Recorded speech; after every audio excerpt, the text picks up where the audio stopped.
الحمد للہ وحدہ والصلاة والسلام علی من لا نبی بعدہ اما بعد۔ تلاطم کیے طغیانی حوادث کی یہ بے باکی، معاذ اللہ یہ وحشت، یہ منظر کی غضب نہ کی۔ ادھر سیلاب پھر آتا ہوا معلوم ہوتا ہے، ادھر گرداب بل کھاتا ہوا معلوم ہوتا ہے۔ نہیں ہنگام سونے کا، کھڑے ہو جاؤ تن جاؤ، حوادث کے مقابل آہنی دیوار بن جاؤ۔ آج کا عنوان ہے مسلمان کی کامیابی قلت و کثرت سے نہیں۔ آج کے دور میں قلت و کثرت کامیابی کا معیار ہے۔ اسی اعتبار سے اکثریت اور اقلیت کی اصطلاح وضع کی گئی ہیں۔ جو اکثریت میں ہو وہ خود کو طاقتور اور کامیاب سمجھتے ہیں، اقلیت والے کمزور اور ناکام سمجھے جاتے ہیں۔ تعداد کی کمی اور زیادتی کا ہر ملک اور ہر قوم اعتبار کرتی ہے۔ ووٹنگ اور الیکشن بھی اسی کے غماز ہیں، پارلیمنٹ اور اسمبلیاں بھی اسی کی ہمنوائی کرتی ہیں۔ گویا آج کے دور میں انسانی زندگی کا سانحہ اور اس کے زندگی گزارنے کے طور و طریق اکثریت و اقلیت کی اصطلاحوں کے گرد گھومتے ہیں۔ انہی سے حق و ناحق کو جانچا جاتا ہے، انہی کے مطابق قوانین بنائے جاتے ہیں، انہی سے سچ اور جھوٹ کو پرکھا جاتا ہے، انہی سے ذہن و فکر کے دائرے بنتے ہیں اور بگڑتے ہیں، پھیلتے اور سمٹتے ہیں۔ بزرگان محترم، اسلام نے بھی ہمیں ایک معیار دیا ہے، کامیابی و ناکامی کو جانچنے کا، حق و باطل کی پرکھنے کا، سچ اور جھوٹ میں امتیاز کا، ثواب و ناثواب، راستی و ناراستی میں تفریق کا۔ آئیے دیکھیں کہ اس کی نظر میں تعداد کی قلت و کثرت کیا حیثیت رکھتی ہے، تعداد کی کمی و بیشی کیا اثر کرتی ہے۔ تعلیمات اسلام کا مطالعہ کرنے اور تاریخ کا جائزہ لینے سے بات سامنے آتی ہے کہ اسلام میں کامیابی و ناکامی کا معیار اقلیت و اکثریت نہیں، تعداد کی کمی اور زیادتی نہیں۔ اگر کوئی تعداد میں زیادہ ہیں تو اس کا یہ مطلب ہرگز نہیں کہ وہ ضرور حق پر ہے اور کم والا باطل پر ہے، یا یہ مطلب بھی نہیں کہ جو تعداد میں اکثریت میں ہے وہ اقلیت کے مقابلے میں بہرحال کامیاب رہے گا اور اقلیت ناکام رہے گی۔ قرآن مجید کہتا ہے اقلیت و اکثریت سے کچھ نہیں ہوتا۔ ایمان باللہ ضروری ہے، ایمان بالرسل ضروری ہے، یوم آخرت پر ایقان ضروری ہے، طاعت و عبادات ضروری ہے، تسلیم و رضا ضروری ہے۔ تاریخ کے مختلف ادوار شاہد ہے کہ ایمان والے تعداد میں کم ہونے اور اقلیت میں کم ہونے کے باوجود زیادہ تعداد والوں اکثریت والوں کے بالمقابل کامیاب رہے۔ اکثریت شکست کھا گئی، اقلیت فتح یاب ہو گئی ہے۔ قرآن مجید میں اللہ تعالیٰ ارشاد فرماتے ہیں کم من فئۃ قلیلۃ غلبت فئۃ کثیرۃ بإذن اللہ واللہ مع الصابرین۔ کتنی تھوڑی جماعتیں غالب آئی بڑی جماعتوں پر اللہ کے حکم سے، اور اللہ صبر کرنے والوں کے ساتھ ہے۔ آج کے دور میں اقلیت اور اکثریت کی اصطلاحیں بنا کر مسلمانوں کو دھوکہ دیا جا رہا ہے۔ ان کے ذہنوں میں بات ڈالی جا رہی ہے کہ تم تعداد میں کم ہو اس لیے دب کر رہو، اکثریت کے دست نگر رہو، اکثریت کے رحم و کرم پر رہو، تم اقلیت ہونے کی وجہ سے اکثریت کے بالمقابل کبھی کامیاب نہیں ہو سکتے، اس لیے اکثریت کے دامن سے وابستگی میں ہی تمہاری نجات اور تمہاری فلاح و کامرانی ہے۔ کس قدر خوفناک ہے یہ ذہن اور کس قدر خطرناک یہ سازش۔ اس سازش کے رچنے والے مسلمانوں کو احساس کمتری مبتلا کرنا چاہتے ہیں،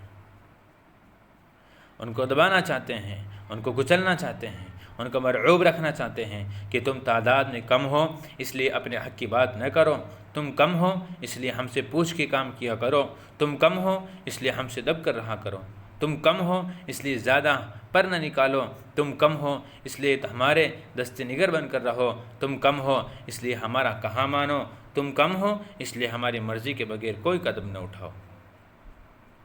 قرآن کہتا ہے کہ تم اقلیت میں ہو تو کیا ہوا، اس میں گھبرانے کی بات نہیں، فکر مند ہونے کی ضرورت نہیں، کامیابی تم کو ملے گی، سربلندی تمہارا ہی حصہ ہے، بشرطے کہ تم قرآن کے عامل بن جاؤ، سنت کے متبع ہو جاؤ، اسلام کی رسی کو مضبوطی سے تھام لو۔ وَلَا تَهِنُوا وَلَا تَحْزَنُوا وَأَنْتُمُ الْأَعْلَوْنَ إِن كُنتُم مُؤْمِنِينَ، سست نہ ہو اور غم نہ کرو، تم ہی غالب رہو گے اگر تم مومن ہو۔ ایسے بہت ادوار آئے، بہت زمانے آئے کہ مسلمان اقلیت میں رہے، حوادث زمانہ سے نبرد آزما رہے، فتنوں اور سازشوں کے بیچ رہے، دشمنوں کے نرگے میں رہے، مخالفین کی ریشہ دوانیوں کے درمیان رہے، لیکن اللہ نے انہیں کامیاب کیا، دشمنوں کی سازشوں کو ناکام کیا، مسلمانوں کو کامرانی سے ہمکنار کیا۔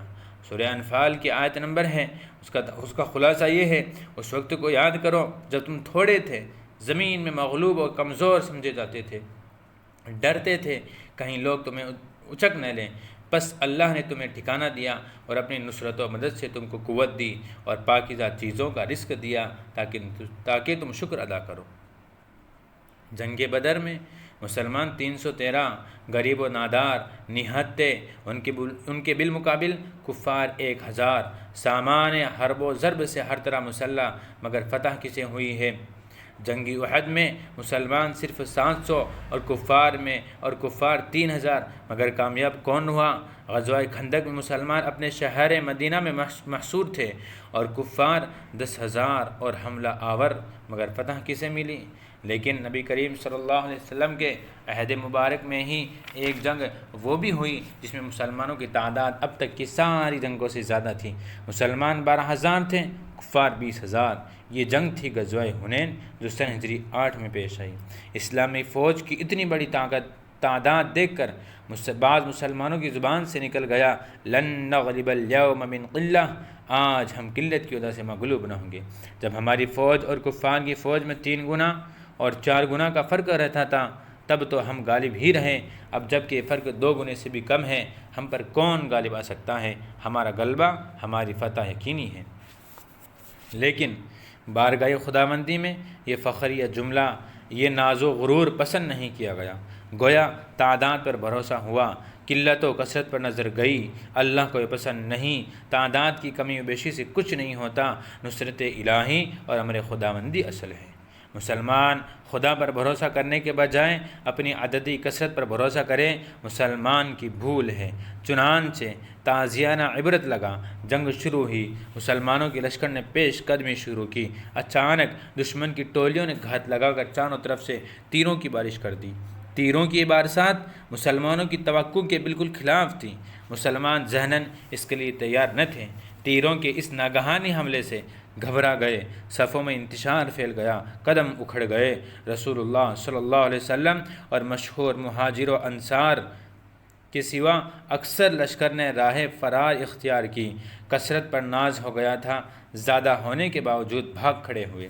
لیکن وہ پیکر مقدس جو تنہا ایک فوج بلکہ اس سے بڑھ کر تھا، تنہا ایک ملک، ایک عالم بلکہ مجموعی کائنات تھا، صلی اللہ علیہ وسلم، وہ اپنے چند مخصوص جانثاروں کے ساتھ میدان میں ڈٹا رہا۔ سردار دو جہاں صلی اللہ علیہ وسلم نے حضرت عباس رضی اللہ تعالیٰ عنہ کو حکم دیا کہ مہاجرین و انصار کو آواز دے۔ انہوں نے بآواز بلند پکارا، یا معاشر الانصار، یا اصحاب السمرہ، یا معاشر الانصار، یا اصحاب السمرہ، اے گروہ انصار، اے وہ لوگوں جنہوں نے کیکر کے درخت کے نیچے بیت رضوان کی تھی۔ آواز سنتے ہی پوری فوج پلٹ آئی۔ سرکار کائنات صلی اللہ علیہ وسلم عظمت نبوت کا مظاہرہ کرتے ہوئے اتنے خطرناک حالات میں بھی کمال بہادری کے ساتھ سواری سے اتر پڑے اور آگے بڑھتے ہوئے جلال نبوت کے لہجے میں فرمایا، انا النبی لا کذب، انا ابن عبد المطلب، میں سچا نبی ہوں، اللہ نے مجھے فتح و نصرت کا جو وعدہ کیا ہے وہ جھوٹا نہیں، برحق ہے، اور میں عبد المطلب کا بیٹا ہوں۔ تمام جانثار رسول اللہ صلی اللہ علیہ وسلم کے گرد پروانہ وار جمع ہو کر داد شجاعت دینے لگے، اور نتیجہ نکلا کہ شکست فتح اور نصرت سے بدل گئی۔ اللہ کے فضل و کرم نے ہزیمت کو نصر عزیز سے تبدیل فرما دیا۔ قرآن مجید نے اس کا نقشہ یوں کھینچا ہے، اللہ تمہاری مدد بہت سی جگہوں میں کر چکا ہے، اور حنین کے دن جب تم اپنی کثرت پر خوش ہوئے پھر وہ کثرت تمہارے کام نہ آئی اور زمین تم پر اپنی فراخی کے باوجود تنگ ہو گئی، تم پیٹھ پھیر کے بھاگے، پھر اللہ نے اپنی طرف سے اپنے رسول پر اور ایمان والوں پر تسکین اتاری اور ایسی فوجیں اتاری جن کو تم نے نہیں دیکھا، اور کافروں کو عذاب دیا۔ یہی سزا ہے کافروں کی۔ غور کیجئے اور سوچئے کثرت و قلت کی حقیقت کیا نکلی، کثرت کے غرور نے کیا نقصان پہنچایا۔ حاضرین، مسلمان تعداد پر نہیں جاتا، مسلمان اقلیت و اکثریت کے فریب میں نہیں آتا، مسلمان عددی کثرت پر غرور نہیں کرتا، مسلمان عددی کثرت سے مرعوب نہیں ہوتا، مسلمان کم و بیش تعداد سے دھوکہ نہیں کھاتا۔ مسلمان کی یہی شان ہے، اسی شان کے ساتھ مسلمانوں کو جینا اور زندگی گزارنا چاہیے اور اسی کے ساتھ دنیا سے جانا چاہیے۔ مسلمانوں، کامیابی کا راستہ اختیار کرو، تعداد میں کم ہو تو کیا ہوا؟ مسلمانوں، اللہ کے دین کی رسی کو مضبوطی سے پکڑ لو، رسول اللہ صلی اللہ علیہ وسلم کی لائی ہوئی تعلیمات کو تھام لو، کتاب و سنت کے متبع بن جاؤ، دین اسلام کے داعی اور علمبردار ہو جاؤ۔ فتح تمہاری ہے، نصرت تمہاری ہے، کامیابی و کامرانی قدم چومے گی۔ اکثریت پر اترانے والے منہ کی کھائیں گے، تعداد پر نظر رکھنے والے شکست سے دو چار ہوں گے۔ کامیابی انہیں ملے گی جو اللہ کے ہو گئے، کامرانی انہیں ملے گی جو رسول اللہ کے ہو گئے، خواہ تعداد میں اقلیت میں ہو، مقابلے میں کم ہو۔ سوچئے، اس ملک ہندوستان پر مسلمانوں نے 1000 سال تک حکومت کی ہے، کیا وہ اکثریت میں تھے؟ نہیں، ہرگز نہیں، ہمیشہ اقلیت میں رہے، مگر سچے اور پکے مسلمان بن کر رہے تو فتح یاب ہوئے، کامرانی ان کو ملی، کامیابی ان کو ملی۔ آج بھی فتح یابی انہی کا مقدر ہے جو سچے پکے مسلمان ہوں، کامل ایمان والے ہوں، خواہ گنتی میں چند ہو، کم ہو، اقلیت میں ہوں۔ اللہ تعالیٰ ہم سب کو سچا پکا مسلمان بن کر رہنے کی توفیق نصیب فرمائے۔ وآخر دعوانا ان الحمد للہ رب العالمین۔